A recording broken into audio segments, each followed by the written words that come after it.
take a visit with the highlighter world so you guys can take a look at those options as well. So just a quick wrap up from contour is, remember with contour, you want it to create a natural shadow, and the product selection of what you can put there can be anything from a cream to a stick to a eyeshadow, even if you need to. A blush can even be a contour if it's the right tone. So it's only the tone that you're after, and building layers of it will build and reinforce more dramatic an effect on that contour. So layering like on the jawline, layering on the cheekbone area. So putting a cream underneath the makeup, putting a contour on top of the makeup, so that you can like make sure that whatever you're doing is standing out the way that you want it to, pending that you want your contour to look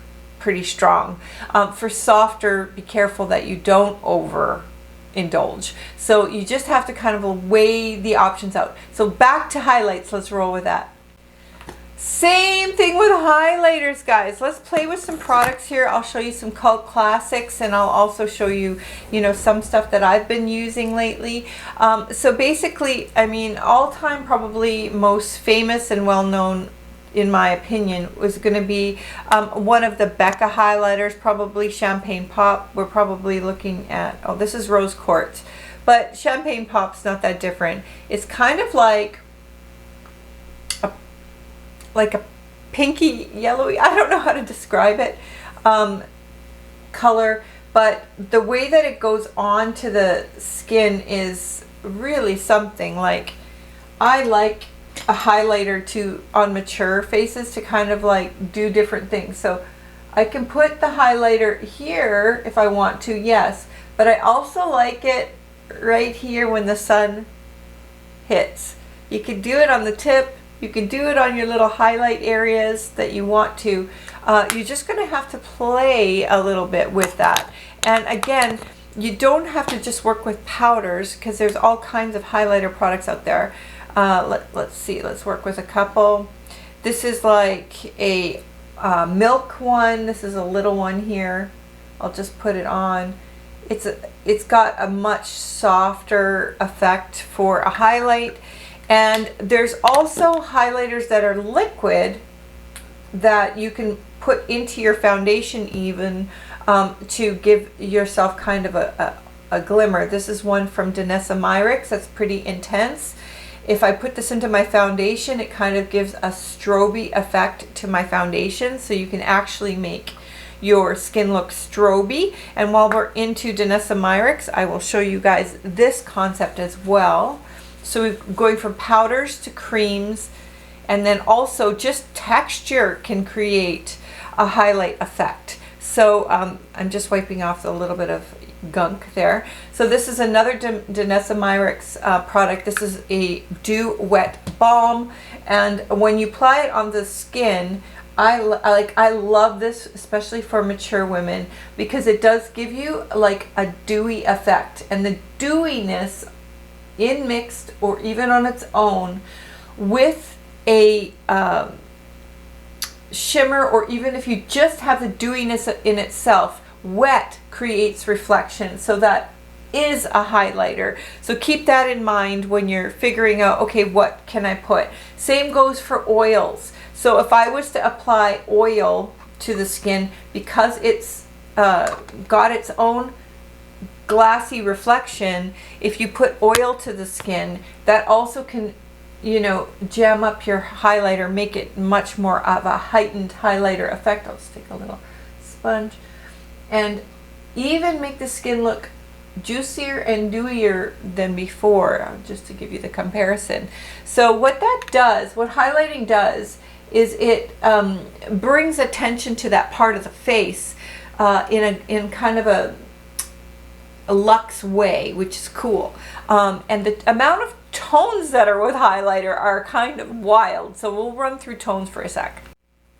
So what I noticed is, like with highlight, this is an Ofra Everglow highlighter, and you guys can see, like, you can even go all the way up to, like, this is a coppery color, this is more of like a champagne color, and this is more blingy white.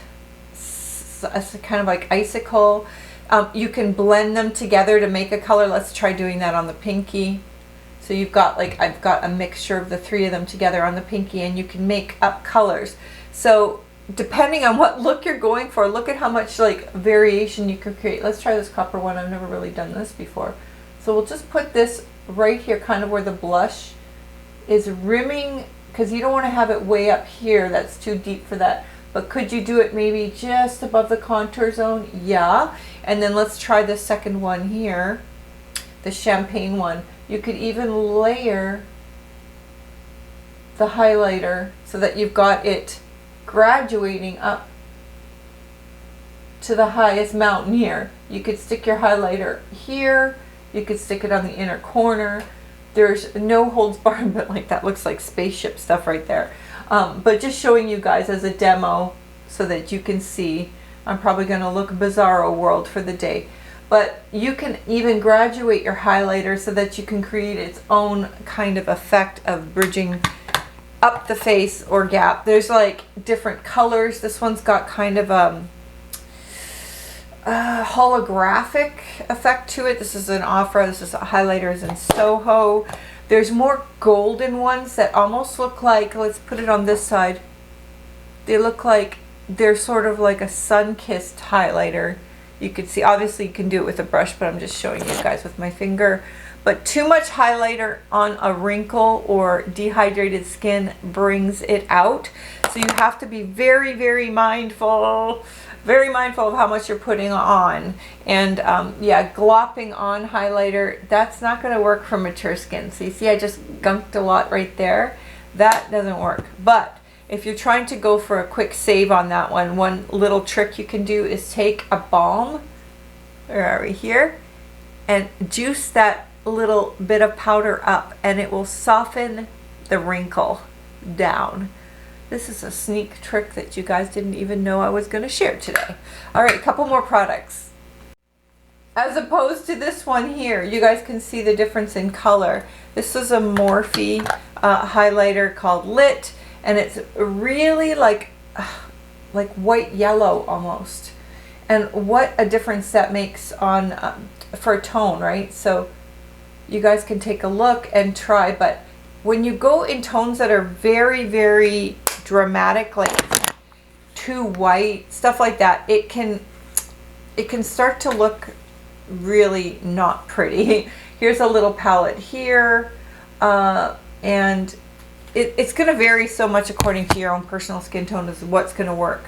But you can immediately see when it does not work. So a way to save your highlighter is doing things that I showed you. And there's loose, translucent ones like that come in containers like this as well, that are just like beautiful, but loose highlighters. So they can come in any form. You need to just be mindful of tone. Try to find for your kit 2 or 3 highlighter tones that work on almost everybody. If you can bump that up to like 5 or 6, that's fantastic.